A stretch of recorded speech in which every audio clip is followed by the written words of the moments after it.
All right. Hey, welcome back, everyone. So, as we continue our discussion about diversification strategies, there is a definite question to address here. And it might have been that when we were first discussing about diversification, what makes it difficult, what makes it advantageous, what it really means to diversify uh, our company's offerings, probably comes to mind a little bit about this idea.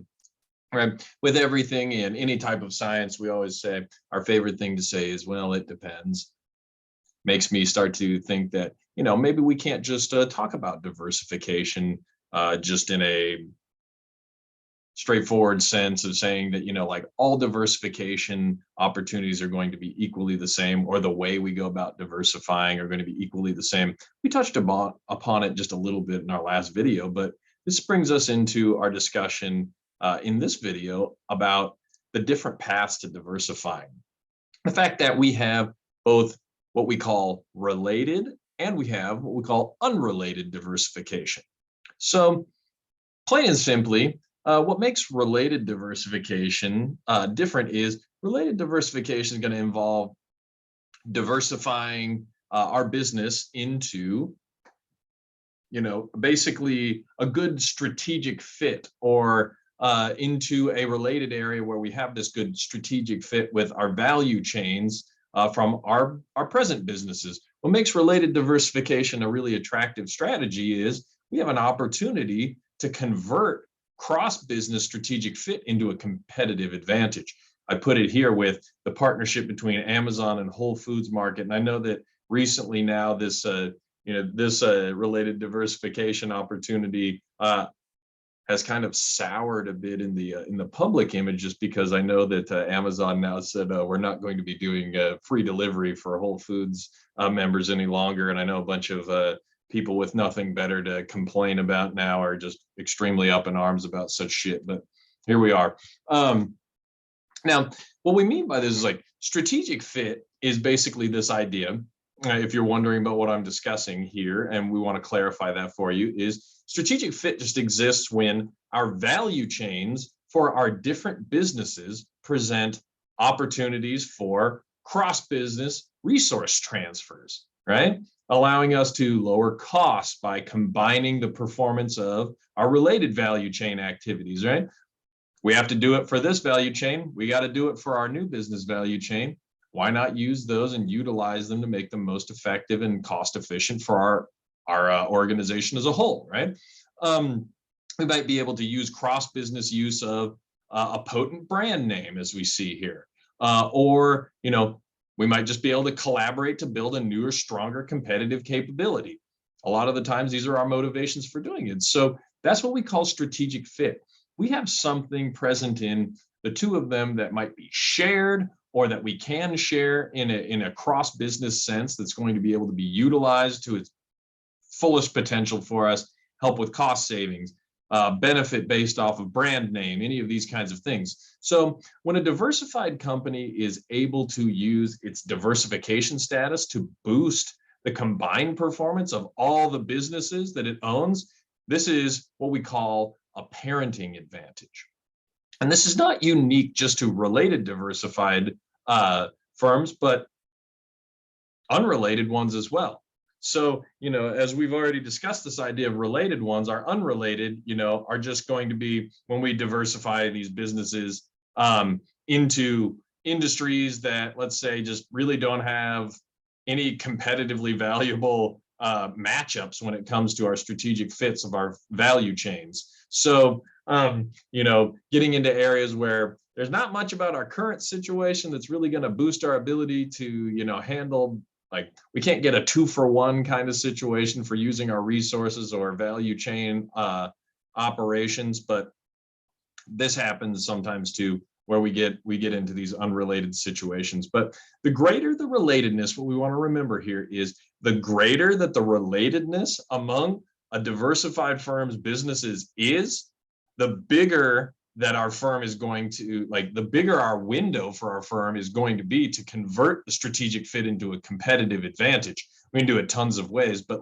the more related these two areas are, the more we are likely going to be able to use some of our resources, processes, value chain elements to strategically fit between the two of them, the more we're going to be able to use kind of like a 2-for-1 kind of situation, right? One great thing that we can accomplish through strategic fit is economies of scope. Now, if you remember the term, we hear about economies of scale all the time, right? Because economies of scale are this idea that, you know, we capture cost savings because we have large scale operations and that we're more efficient than small scale production. And so we maybe earn less, but we sell more, right? Economies of scale, producing more, it reduces our individual unit costs. We benefit through that. Whereas here we're saying we have the ability to create economies of scope. And the difference is our economies of scope capture our cost savings along our value chains because of our strategic fit, right? It's we have related businesses. We can link production, we can link distribution, we can link sales, we can link abilities. So it's our processes in place, and we can say we are going to have cost savings because we can do these different, these different processes, activities, elements of doing business, and utilize these strategic fit amongst our value chains and utilize them in ways that allow us to minimize, I guess, those costs for ourselves by utilizing them across a scope of things. So this is really the great value of getting into related diversification opportunities. And this might beg this looming question in you. You might be sitting here understanding, great, related diversification. This is exactly the kind of thing we're looking at. But we've also said people do get into unrelated diversification opportunities. So why would they do that, right? Why would someone choose unrelated diversification if related diversification is so obviously this fantastic choice to us, right? Well, unrelated diversification sometimes actually can be simpler in some situations. So the basic premise of unrelated diversification is basically that, you know, any firm or business that can be acquired on good financial terms and that has satisfactory enough growth and earnings potential represents a pretty good acquisition and a good business opportunity for us. I mean, you look into some of these huge conglomerates, things like Berkshire Hathaway or places like this, they own such a phenomenally diverse portfolio of businesses, and they were not all related in some capacity. They were not all related diversification decisions, right? But the reason that unrelated diversification can be appealing is because, well, first and foremost, our business risk can be scattered over a truly diverse set of industries. When our industries are closely related, or we have a lot of strategic fit there, and we see things that are closely related.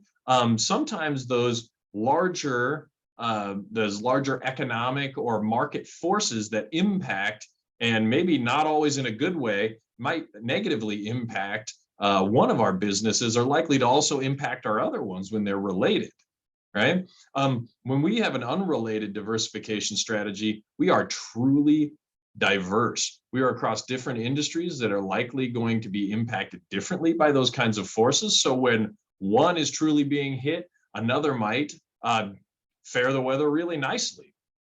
So, our firm's financial resources are also going to be employed to its maximum advantage in an unrelated diversification situation because we've got options, right? We can divert our cash flows to another business. We can make different investment decisions than if they're highly related.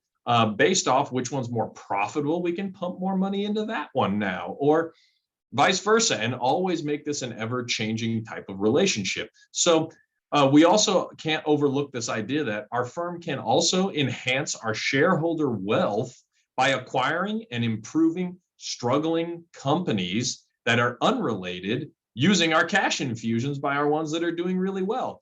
It often can create this gateway to being able to purchase more businesses, improve them if we know how, and just really make our shareholders wealthy as a result of it. I've brought it up a couple of times, but boom, we basically just explained the approach of why Berkshire Hathaway has been so successful is they've done exactly that. Improve struggling companies using cash infusions from their unrelated other businesses that are doing really well. It can work out really well for us, and you can create an enormous holdings company as a result of that kind of stuff. Now, however, there are drawbacks, of course. Unrelated diversification can make it a lot harder to do some of the things that we need to do, right? Diversity makes it harder for us to really determine what's a good acquisition look like. We have so many different holdings potentially, right? It's really demanding on our managerial requirements. Sometimes it can have really diminished or limited competitive advantage potential. And it's kind of difficult for us to gain that synergy sometimes that we talked about earlier on when we said this is the name of the game for diversification. So it's usually probably wise for us to avoid casting a super broad net all the time, unless we've grown to the size where we have the resources to support that kind of behavior, which very few of us get to. So since the big problem really with unrelated diversification is that it limits our competitive advantage potential in some situations, because we said the more closely related they are, the better we have an opportunity in order to use that toward establishing a competitive advantage. It does seem that a major shortcoming of this approach to diversification is just that. It might hinder our ability to establish an effective competitive advantage that stems from the fact that we've diversified amongst these different firms. So at the end of the day, which diversification strategy is better? Well, we should always rely on coming back to this idea about synergy creation. We can't probably cast a wide net and just say one is always better than the other, but we want to keep in mind when we make these individual decisions, can we create a synergetic situation, right? This 1 + 1 = 3 situation when we are trying to make the decision on whether or not to acquire an unrelated business diversification approach, right?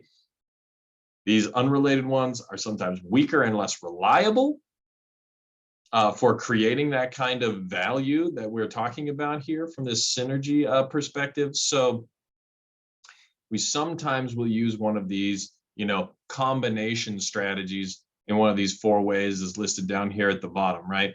Either using a dominant business approach, a narrowly diversified approach, broadly diversified, all the way up to diversified approaches. So we have to understand our situation well, test the waters, figure out what's going on with our business, where are our strategic strengths and weaknesses, how do we feel like we can fare the situation that's likely to come up based off of our diversification strategy that we adopt, and make the best decision once again on what's in the best interest of our specific situation.